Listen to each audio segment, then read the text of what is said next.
Pokemon purists. This is just another off-the-cuff rant. I am YouTube's #1 Pokemon grifter. I don't know anything about Pokemon, don't care about it. I just want to steal all your money. I would appreciate it if you like and subscribe. Yeah, let's get right into it. Pokemon news. There's crazy new Pokemon news coming out every day. That's how you know market's pumping. And, you know, we might be at the peak, but this might be the bear market too, bro. Who knows? You gotta watch my video to find out. Nah, first thing was this Ryan's Cardhouse Black Label Bubble Mew scandal going on. There was a Black Label Bubble Mew that sold for $250K. Ryan's Cardhouse started pumping this other one. He puts it up for auction. It's going at $180K. For a while, it was sitting at $180K. I was watching it, and if you went on eBay, they wouldn't let you not see it. They had like live streams going for it. You click on it, and they're like ripping packs with the Bubble Mew in the back, like the Black Label Bubble Mew. It's just a, where you're like, bro, it's just. I personally don't understand the whole Black Label thing, making a card be worth 6 figures. Like, if the 10 is $2,000, it could maybe be respectable for the Black Label to be $4,000. Maybe the Black Label can be double the price of the PSA 10. Maybe, but that's still pretty crazy, right? Because at the end of the day, most PSA 10s are pretty clean. Some of them are terrible, not all of them. Hey, they're not that consistent. Some of them are awful. But most PSA 10s are like pretty solidly clean. And then I guess like a Black Label is absolutely like the most amazing, most perfect card, but I don't understand the price difference between 2K and 250K. And I think most of the market doesn't, because this second Black Label Mew that they put up sold for $181,000 at auction originally, right? Doesn't get paid for, gets canceled. And you're like, dang, somebody bid to 181K, regretted it and didn't buy it. Now they got to rerun the auction, right?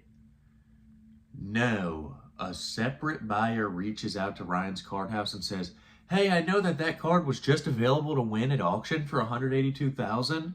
But instead, I'm going to honor the most previous sale and I'm going to offer you $236,000. It was something along those lines, right? It was like, they said they were going to honor the previous sale price, which was $250K, and then they paid something like close to that $250K number.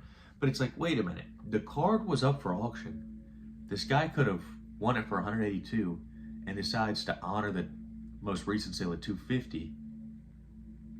In what world does that make a lick of sense? And speaking of Beckett Black Labels and grading with Beckett, I saw Coop's Collectibles was trying to grade with Beckett, and he didn't do too well. But the real reason I brought up Coop is because he's like involved in some controversy. Opossum Bud made a video about him. A lot of people are roasting him. He's charging like $200 something for a meet and greet, and it's a little bit like, we're just like, you guys are just Pokemon vendors. I really like Coop's Collectibles, and I think that he has like cool, chill vibes. He's a cool dude. But I do think that's pretty insane to try to charge $200 for a meet and greet. But I'm somebody who also does think you have to weigh, like, who's to, same with like, I don't like GameStop, and I really can't stand scalpers. But also, you also have to look at the consumer, right? Like, what if Coop makes a $200 meet and greet ticket or whatever, and 50 people sign up?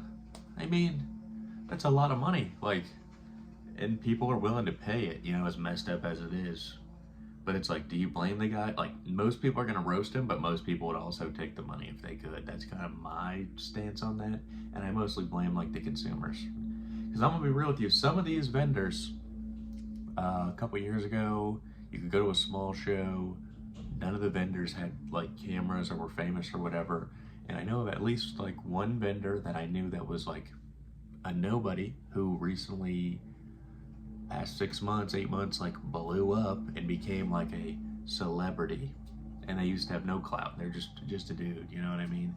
And it is pretty insane. to see how like the internet can like sink its claws into a person and make them something, you know. It's pretty wild. And the last thing, speaking of card show insanity, Jason Paige traded a kid $150 plus Gengar Hollow for a fake signed Jason Paige card, maybe worth, you know, whatever, $15, right? Like, it's not even a real Pokemon card. It was like Robozard, signed by Jason Paige, which is just like, bruh, you could have just been a legend. Like, Jason Paige could have just been a legend in this space. You did the Pokemon theme song. You made one of the most phenomenal, iconic anime intro theme songs for like a children's cartoon of all time. And now you're out here 30 years later just scamming the same kids. Not the same kids, the next gen. But it's just like, bro, come on, man. Why and how and why? But yeah, that's about it. That's my Pokemon news for the week. Oh, also, Chaos Rising was put out on Target shelves and at my local Target, and it was available on those same shelves 24 hours later. I have not seen something like that for 2 years.